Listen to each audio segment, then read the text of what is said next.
Seberkas cahaya memancar dari bayi yang baru saja dilahirkan tanpa bantuan siapa-siapa.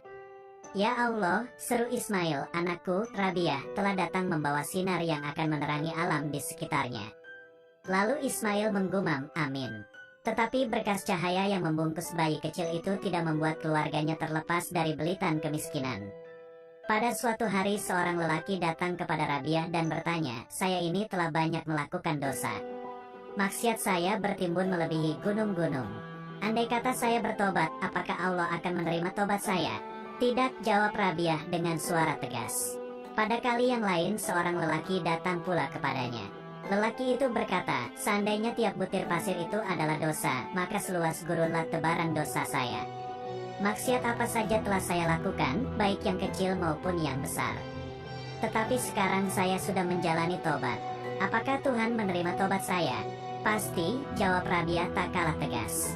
Lalu ia menjelaskan, kalau Tuhan tidak berkenan menerima tobat seorang hamba, apakah mungkin hamba itu tergerak menjalani tobat? Untuk berhenti dari dosa, jangan simpan kata akan atau andai kata, sebab hal itu akan merusak ketulusan niatmu. Memang ucapan sufi perempuan itu seringkali menyakitkan telinga bagi mereka yang tidak memahami jalan pikirannya. Ia seorang mistisi yang sangat tinggi derajatnya dan tergolong kelompok sufi periode awal. Ia memperkaya literatur Islam dengan kisah-kisah pengalaman mistiknya dalam sajak-sajak berkualitas tinggi. Sesungguhnya ia lebih dikenal sebagai seorang pendiri agama cinta, mahabbah, dan ia pun dikenang sebagai ibu para sufi besar, the mother of the Grand Master. Siapa sebenarnya ia yang kepergiannya diluluhkan kaum suci itu? Tiada lain ia adalah tokoh wanita bernama Rabiah Basri atau lebih dikenal sebagai Rabiah al-Adawiyah al-Basriyah, lahir pada tahun 713 Masehi di Basrah, Irak dari keluarga yang hina dina. Sebagai anak keempat, itu sebabnya ia diberi nama Rabiah. Bayi itu dilahirkan ketika orang tuanya hidup sangat sengsara meskipun waktu itu kota Basrah bergelimang dengan kekayaan dan kemewahan. Tidak seorang pun yang berada di samping ibunya, apalagi menolongnya, karena ayahnya, Ismail, tengah berusaha meminta bantuan kepada para tetangganya. Namun, karena saat itu sudah jauh malam, tidak seorang pun dari mereka yang terjaga. Dengan lunglai Ismail pulang tanpa hasil, padahal ia hanya ingin meminjam lampu atau minyak tanah untuk menerangi istrinya yang akan melahirkan. Dengan perasaan putus asa Ismail masuk ke dalam biliknya. Tiba-tiba matanya terbelalak gembira menyaksikan apa yang terjadi di bilik itu. Seberkas cahaya memancar dari bayi yang baru saja dilahirkan tanpa bantuan siapa-siapa. Ya Allah, seru Ismail, anakku, Rabiah, telah datang membawa sinar yang akan menerangi alam di sekitarnya. Lalu Ismail menggumam, amin. Tetapi berkas cahaya yang membungkus bayi kecil itu tidak membuat keluarganya terlepas dari belitan kemiskinan. Ismail tetap tidak punya apa-apa kecuali 3 kerat roti untuk istrinya yang masih lemah itu. Ia lantas bersujud dalam salat tahajud yang panjang, menyerahkan nasib dirinya dan seluruh keluarganya kepada yang menciptakan kehidupan. Sekonyong-konyong ia seolah berada dalam lautan mimpi manakala gumpalan cahaya yang lebih benderang muncul di depannya, dan setelah itu Rasul hadir bagaikan masih segar bugar. Kepada Ismail, Rasulullah bersabda, jangan bersedih, orang salih. Anakmu kelak akan dicari syafaatnya oleh orang-orang mulia. Pergilah kamu kepada penguasa kota Basrah, dan katakan kepadanya bahwa pada malam Jumat yang lalu ia tidak melakukan salat sunnah seperti biasanya. Katakan, sebagai kifarat atas kelalaiannya itu, ia harus membayar 1 dinar untuk 1 rakaat yang ditinggalkannya. Ketika Ismail mengerjakan seperti yang diperintahkan Rasulullah dalam mimpinya, Isazadan, penguasa kota Basrah itu, terperanjat. Ia memang biasa mengerjakan salat sunnah 100 rakaat tiap malam, sedangkan saban malam Jumat ia selalu mengerjakan 400 rakaat. Oleh karena itu, kepada Ismail diserahkannya uang sebanyak 400 dinar sesuai dengan jumlah rakaat yang ditinggalkannya pada malam Jumat yang silam. Itulah sebagian dari tanda-tanda karamah Rabiah al-Adawiyah, seorang sufi perempuan dari kota Basrah, yang di hatinya hanya tersedia cinta kepada Tuhan. Begitu agungnya cinta itu bertaut antara hamba dan penciptanya sampai ia tidak punya waktu untuk membenci atau mencintai, untuk berduka atau bersuka cita selain dengan Allah. Ismail dan istrinya meninggal ketika Rabiah masih kecil. Begitu pula ketiga kakak Rabiah meninggal ketika wabah kelaparan melanda kota Basrah. Dalam kesendirian itu, akhirnya Rabia jatuh ke tangan orang yang kejam, yang lalu menjualnya sebagai budak belian dengan harga sangat murah. Majikan barunya pun tak kalah bengisnya dibandingkan dengan majikan sebelumnya. Setelah bebas, Rabia pergi ke tempat-tempat sunyi untuk menjalani hidup dengan bermeditasi, dan akhirnya sampailah ia di sebuah gubuk dekat Basra. Di sini ia hidup bertapa. Sebuah tikar butut, sebuah kandil dari tanah, dan sebuah batu bata adalah harta yang ia punyai dan teman dalam menjalani hidup kepertapaan. Praktis sejak saat itu, seluruh hidupnya hanya ia abdikan pada Allah. Berdoa dan berzikir adalah hiasan hidupnya. Saking sibuknya mengurus akhirat, ia lalai dengan urusan duniawi, termasuk membangun rumah tangga. Meski banyak pinangan datang, termasuk dari Gubernur Basra dan seorang suci mistis terkenal, Hasan Basri, Rabia tetap tak tertarik untuk mengakhiri masa lajangnya. Hal ini ia jalani hingga akhir hayatnya pada tahun 801 Masehi. Dalam perjalanan kesufian Rabia, kesendirian, kesunyian, kesakitan, hingga penderitaan tampak lumer jadi satu, ritme heroik menuju cinta kepada Sang Ada, the ultimate being. Tak heran jika ia merendahkan manusia dan mengabdi pada dorongan untuk meraih kesempurnaan tertinggi. Ia jelajahi ranah mistik yang jadi wilayah dalam dari agama hingga mendapatkan eloknya cinta yang tidak dialami oleh kaum muslim formal. Menjadi sufi dalam perjalanan Rabia adalah berlalu dari sekadar ada menjadi benar-benar ada. Sufisme Rabia merupakan pilihan dari jebakan-jebakan ciptaan yang tak berguna. Karena demikian mendalam cintanya kepada Allah, Rabia sampai tidak menyisakan sejengkal pun rasa cintanya untuk manusia. Sufyan Tsauri, seorang sufi yang hidup semasa dengannya, sempat terheran-heran dengan sikap Rabia. Pasalnya, Sufyan pernah melihat bagaimana Rabia menolak cinta seorang pangeran yang kaya raya demi cintanya kepada Allah. Dia tidak tergoda dengan kenikmatan duniawi, apalagi harta. Cinta Rabia tak dapat disebut sebagai cinta yang mengharap balasan. Justru, yang dia tempuh adalah perjalanan mencapai ketulusan. Sesuatu yang dianggap sebagai ladang subur bagi pemuas rasa cintanya yang luas dan sering tak terkendali tersebut. Lewat sebuah doa yang mirip syair, ia berujar, "Jika aku menyembahmu karena takut pada api neraka, maka masukkan aku di dalamnya. Dan jika aku menyembahmu karena tamak kepada surgamu, maka haramkanlah aku daripadanya. Tetapi jika aku menyembahmu karena kecintaanku kepadamu, maka berikanlah aku balasan yang besar, berilah aku kesempatan untuk melihat wajahmu yang maha besar dan maha mulia itu." Perjalanan hidup Rabia diwarnai dengan kekaribannya dengan situasi yang penuh keterbatasan, tinggal bersama kedua orang tua dan saudara-saudaranya, dijual sebagai budak, menghamba pada tuannya hingga dibebaskan dari perbudakan, lalu hidup mengembara. Periode pertama ini dikenal sebagai periode asketik Rabia. Fariduddin Al-Attar menceritakan dalam kitab Tazkiratul Auliya bahwa Rabia pandai sekali meniup seruling. Untuk jangka waktu tertentu ia menopang hidupnya dengan bermain musik. Namun, kemudian ia memanfaatkan kepandaiannya untuk mengiringi para sufi yang sedang berzikir dalam upayanya untuk mendekatkan diri kepada Tuhan. Selain itu ia mengunjungi masjid-masjid dari pagi sampai larut malam. Namun, lantaran ia merasa dengan cara itu Tuhan tidak makin menghampirinya, maka ditinggalkannya semua itu. Ia tidak lagi meniup seruling, dan ia tidak lagi mendatangi masjid-masjid. Ia menghabiskan waktu dengan beribadah dan berzikir. Periode yang kedua ini disebut sebagai periode sufi, suatu periode tatkala Rabia telah mencapai mahabbatullah, cinta pada Allah, sampai meninggal dan dipuji sebagai testimony of belief, bukti keimanan. Doris Lessing, seorang pengamat perjalanan hidup Rabia, memberi kesimpulan bahwa sufisme tokoh wanita ini adalah bentuk sufisme cinta. Sejenis sufisme yang menempatkan cinta, mahabbah, sebagai panggilan jiwanya. Sufisme yang tak bermaksud larut dalam ekstatik, gairah yang meluap, serta tak berdimensi pemujaan atau pemuliaan dan metode-metode tambahan yang penuh dengan sakramen. Kendati demikian, pengalaman Rabia adalah pengalaman orang suci yang sulit ditiru oleh awam. Memahami Rabia sangat sulit. Seperti masa hidupnya, Rabia tampaknya jauh dari kita. Selain itu, kesempurnaan yang menyertainya tak mungkin dapat ditandingi oleh orang-orang biasa. Apa yang dilakukan Rabia dalam hidupnya sebetulnya adalah ikhtiar untuk membiasakan diri bertemu dengan penciptanya. Disitulah ia memperoleh kehangatan, kesyaduan, kepastian, dan kesejatian hidup. Sesuatu yang kini sangat dirindukan oleh manusia modern. Karena itu, menjadi pemuja Tuhan adalah obsesi Rabiah yang tidak pernah mengenal tepi dan batas. Tak heran jika dunia yang digaulinya bebas dari perasaan benci. Seluruhnya telah diberikan untuk sebuah cinta. Meskipun hidup Rabiah seperti berlangsung linear dan konstan, seluruh energi hidupnya dia abdikan untuk cinta. Rabiah memberitahu kepada kita bahwa hidup memang tidak sederhana seperti yang dijalaninya. Hidup itu begitu rumit, kadang-kadang ada kemesraan dan kadang-kadang ada kehikmatan bertahta. Rabiah wafat dengan meninggalkan pengalaman sufistik yang tak terhingga artinya.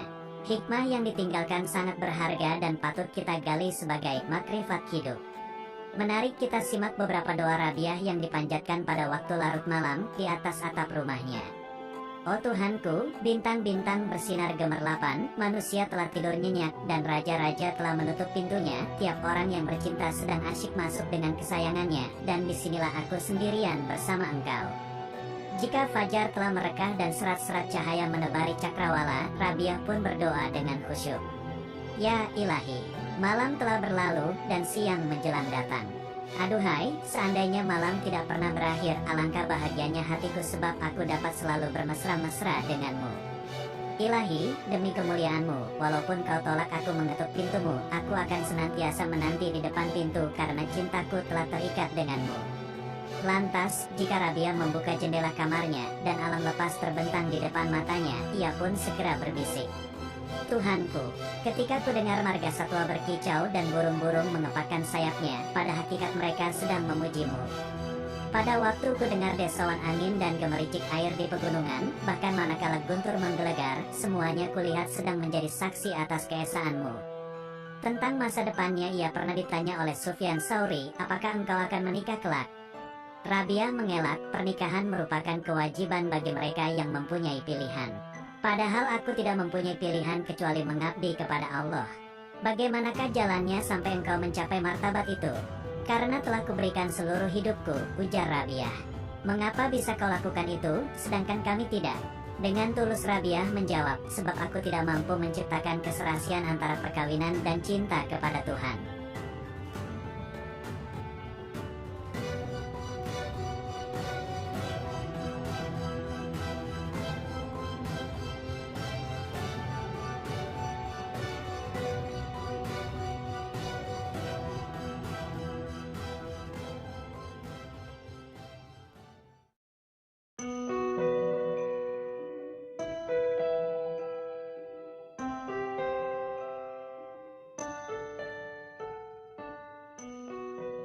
Seberkas cahaya memancar dari bayi yang baru saja dilahirkan tanpa bantuan siapa-siapa. Ya Allah, seru Ismail, anakku, Rabiah, telah datang membawa sinar yang akan menerangi alam di sekitarnya. Lalu Ismail menggumam, amin. Tetapi berkas cahaya yang membungkus bayi kecil itu tidak membuat keluarganya terlepas dari belitan kemiskinan. Pada suatu hari seorang lelaki datang kepada Rabiah dan bertanya, saya ini telah banyak melakukan dosa. Maksiat saya bertimbun melebihi gunung-gunung. Andai kata saya bertobat, apakah Allah akan menerima tobat saya? Tidak, jawab Rabiah dengan suara tegas. Pada kali yang lain seorang lelaki datang pula kepadanya. Lelaki itu berkata, seandainya tiap butir pasir itu adalah dosa, maka seluas gurunlah tebaran dosa saya. Maksiat apa saja telah saya lakukan, baik yang kecil maupun yang besar. Tetapi sekarang saya sudah menjalani tobat. Apakah Tuhan menerima tobat saya? Pasti, jawab Rabiah tak kalah tegas. Lalu ia menjelaskan, kalau Tuhan tidak berkenan menerima tobat seorang hamba, apakah mungkin hamba itu tergerak menjalani tobat? Untuk berhenti dari dosa, jangan simpan kata akan atau andai kata, sebab hal itu akan merusak ketulusan niatmu. Memang ucapan sufi perempuan itu seringkali menyakitkan telinga bagi mereka yang tidak memahami jalan pikirannya. Ia seorang mistisi yang sangat tinggi derajatnya dan tergolong kelompok sufi periode awal. Ia memperkaya literatur Islam dengan kisah-kisah pengalaman mistiknya dalam sajak-sajak berkualitas tinggi. Sesungguhnya ia lebih dikenal sebagai seorang pendiri agama cinta, mahabbah, dan ia pun dikenang sebagai ibu para sufi besar, the mother of the Grand Master. Siapa sebenarnya ia yang kepergiannya dilulukan kaum suci itu? Tiada lain ia adalah tokoh wanita bernama Rabiah Basri atau lebih dikenal sebagai Rabiah al-Adawiyah al-Basriyah, lahir pada tahun 713 Masehi di Basrah, Irak dari keluarga yang hina dina. Sebagai anak keempat, itu sebabnya ia diberi nama Rabiah. Bayi itu dilahirkan ketika orang tuanya hidup sangat sengsara meskipun waktu itu kota Basra bergelimang dengan kekayaan dan kemewahan. Tidak seorang pun yang berada di samping ibunya, apalagi menolongnya, karena ayahnya, Ismail, tengah berusaha meminta bantuan kepada para tetangganya. Namun, karena saat itu sudah jauh malam, tidak seorang pun dari mereka yang terjaga. Dengan lunglai Ismail pulang tanpa hasil, padahal ia hanya ingin meminjam lampu atau minyak tanah untuk menerangi istrinya yang akan melahirkan. Dengan perasaan putus asa Ismail masuk ke dalam biliknya. Tiba-tiba matanya terbelalak gembira menyaksikan apa yang terjadi di bilik itu. Seberkas cahaya memancar dari bayi yang baru saja dilahirkan tanpa bantuan siapa-siapa. Ya Allah, seru Ismail, anakku, Rabiah, telah datang membawa sinar yang akan menerangi alam di sekitarnya. Lalu Ismail menggumam, amin. Tetapi berkas cahaya yang membungkus bayi kecil itu tidak membuat keluarganya terlepas dari belitan kemiskinan. Ismail tetap tidak punya apa-apa kecuali 3 kerat roti untuk istrinya yang masih lemah itu. Ia lantas bersujud dalam salat tahajud yang panjang, menyerahkan nasib dirinya dan seluruh keluarganya kepada Yang Menciptakan kehidupan. Sekonyong-konyong ia seolah berada dalam lautan mimpi manakala gumpalan cahaya yang lebih benderang muncul di depannya, dan setelah itu Rasul hadir bagaikan masih segar bugar. Kepada Ismail, Rasulullah bersabda, jangan bersedih, orang salih. Anakmu kelak akan dicari syafaatnya oleh orang-orang mulia. Pergilah kamu kepada penguasa kota Basrah, dan katakan kepadanya bahwa pada malam Jumat yang lalu ia tidak melakukan salat sunnah seperti biasanya. Katakan, sebagai kifarat atas kelalaiannya itu, ia harus membayar 1 dinar untuk 1 rakaat yang ditinggalkannya. Ketika Ismail mengerjakan seperti yang diperintahkan Rasulullah dalam mimpinya, Isazadan, penguasa kota Basra itu, terperanjat. Ia memang biasa mengerjakan salat sunnah 100 rakaat tiap malam, sedangkan saban malam Jumat ia selalu mengerjakan 400 rakaat. Oleh karena itu, kepada Ismail diserahkannya uang sebanyak 400 dinar sesuai dengan jumlah rakaat yang ditinggalkannya pada malam Jumat yang silam. Itulah sebagian dari tanda-tanda karamah Rabiah al-Adawiyah, seorang sufi perempuan dari kota Basrah, yang di hatinya hanya tersedia cinta kepada Tuhan. Begitu agungnya cinta itu bertaut antara hamba dan penciptanya sampai ia tidak punya waktu untuk membenci atau mencintai, untuk berduka atau bersuka cita selain dengan Allah. Ismail dan istrinya meninggal ketika Rabiah masih kecil. Begitu pula ketiga kakak Rabiah, meninggal ketika wabah kelaparan melanda kota Basrah. Dalam kesendirian itu, akhirnya Rabiah jatuh ke tangan orang yang kejam, yang lalu menjualnya sebagai budak belian dengan harga sangat murah. Majikan barunya pun tak kalah bengisnya dibandingkan dengan majikan sebelumnya. Setelah bebas, Rabiah pergi ke tempat-tempat sunyi untuk menjalani hidup dengan bermeditasi, dan akhirnya sampailah ia di sebuah gubuk dekat Basra. Di sini ia hidup bertapa. Sebuah tikar butut, sebuah kandil dari tanah, dan sebuah batu bata adalah harta yang ia punyai dan teman dalam menjalani hidup kepertapaan. Praktis sejak saat itu, seluruh hidupnya hanya ia abdikan pada Allah. Berdoa dan berzikir adalah hiasan hidupnya. Saking sibuknya mengurus akhirat, ia lalai dengan urusan duniawi, termasuk membangun rumah tangga. Meski banyak pinangan datang, termasuk dari gubernur Basra dan seorang suci mistis terkenal, Hasan Basri, Rabiah tetap tak tertarik untuk mengakhiri masa lajangnya. Hal ini ia jalani hingga akhir hayatnya pada tahun 801 Masehi. Dalam perjalanan kesufian Rabiah, kesendirian, kesunyian, kesakitan, hingga penderitaan tampak lumer jadi satu, ritme heroik menuju cinta kepada Sang Ada, the ultimate being. Tak heran jika ia merendahkan manusia dan mengabdi pada dorongan untuk meraih kesempurnaan tertinggi. Ia jelajahi ranah mistik yang jadi wilayah dalam dari agama, hingga mendapatkan eloknya cinta yang tidak dialami oleh kaum muslim formal. Menjadi sufi dalam perjalanan Rabiah adalah berlalu dari sekadar ada menjadi benar-benar ada. Sufisme Rabiah merupakan pilihan dari jebakan-jebakan ciptaan yang tak berguna. Karena demikian mendalam cintanya kepada Allah, Rabiah sampai tidak menyisakan sejengkal pun rasa cintanya untuk manusia. Sufyan Tsauri, seorang sufi yang hidup semasa dengannya, sempat terheran-heran dengan sikap Rabiah. Pasalnya, Sufyan pernah melihat bagaimana Rabiah menolak cinta seorang pangeran yang kaya raya demi cintanya kepada Allah. Dia tidak tergoda dengan kenikmatan duniawi, apalagi harta. Cinta Rabiah tak dapat disebut sebagai cinta yang mengharap balasan. Justru, yang dia tempuh adalah perjalanan mencapai ketulusan. Sesuatu yang dianggap sebagai ladang subur bagi pemuas rasa cintanya yang luas dan sering tak terkendali tersebut. Lewat sebuah doa yang mirip syair, ia berujar, "Jika aku menyembahmu karena takut pada api neraka, maka masukkan aku di dalamnya. Dan jika aku menyembahmu karena tamak kepada surgamu, maka haramkanlah aku daripadanya. Tetapi jika aku menyembahmu karena kecintaanku kepadamu, maka berikanlah aku balasan yang besar, berilah aku kesempatan untuk melihat wajahmu yang maha besar dan maha mulia itu." Perjalanan hidup Rabiah diwarnai dengan kekaribannya dengan situasi yang penuh keterbatasan, tinggal bersama kedua orang tua dan saudara-saudaranya, dijual sebagai budak, menghamba pada tuannya hingga dibebaskan dari perbudakan, lalu hidup mengembara. Periode pertama ini dikenal sebagai periode asketik Rabiah. Fariduddin Al-Attar menceritakan dalam kitab Tazkiratul Auliya bahwa Rabiah pandai sekali meniup seruling. Untuk jangka waktu tertentu ia menopang hidupnya dengan bermain musik. Namun, kemudian ia memanfaatkan kepandaiannya untuk mengiringi para sufi yang sedang berzikir dalam upayanya untuk mendekatkan diri kepada Tuhan. Selain itu ia mengunjungi masjid-masjid dari pagi sampai larut malam. Namun, lantaran ia merasa dengan cara itu Tuhan tidak makin menghampirinya, maka ditinggalkannya semua itu. Ia tidak lagi meniup seruling, dan ia tidak lagi mendatangi masjid-masjid. Ia menghabiskan waktu dengan beribadah dan berzikir. Periode yang kedua ini disebut sebagai periode sufi, suatu periode tatkala Rabiah telah mencapai mahabbatullah, cinta pada Allah, sampai meninggal dan dipuji sebagai testimony of belief, bukti keimanan. Doris Lessing, seorang pengamat perjalanan hidup Rabiah, memberi kesimpulan bahwa sufisme tokoh wanita ini adalah bentuk sufisme cinta. Sejenis sufisme yang menempatkan cinta, mahabbah, sebagai panggilan jiwanya.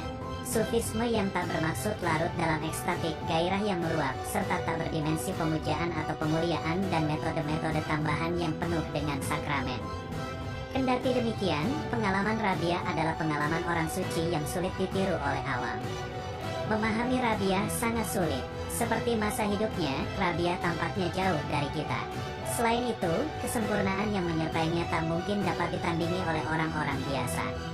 Apa yang dilakukan Rabiah dalam hidupnya sebetulnya adalah ikhtiar untuk membiasakan diri bertemu dengan penciptanya.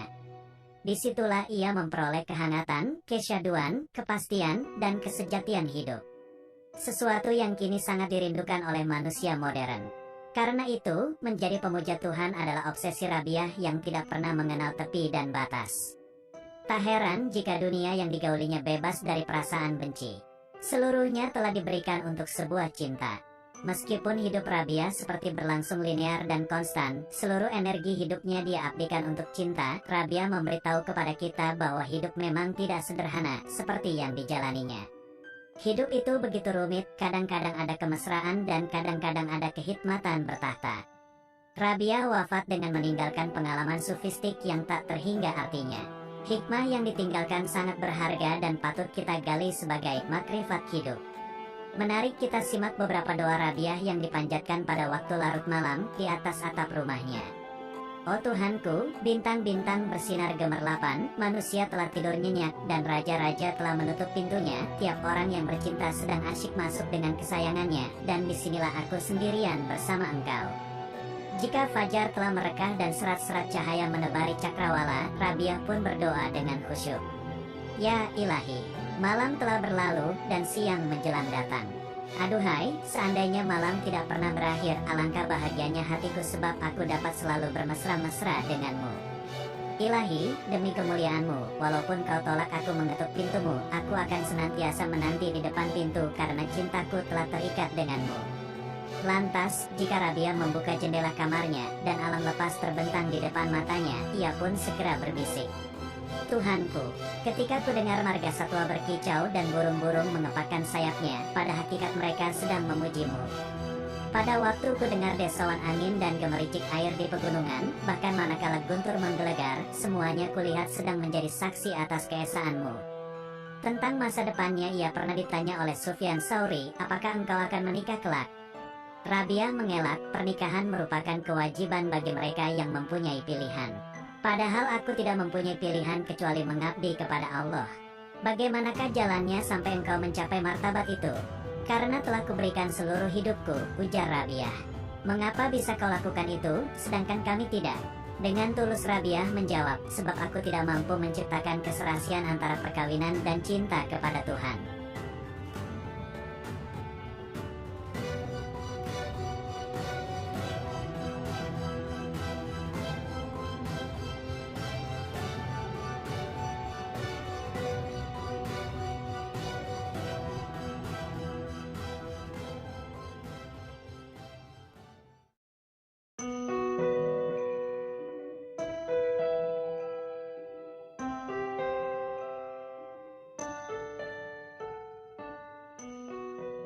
Seberkas cahaya memancar dari bayi yang baru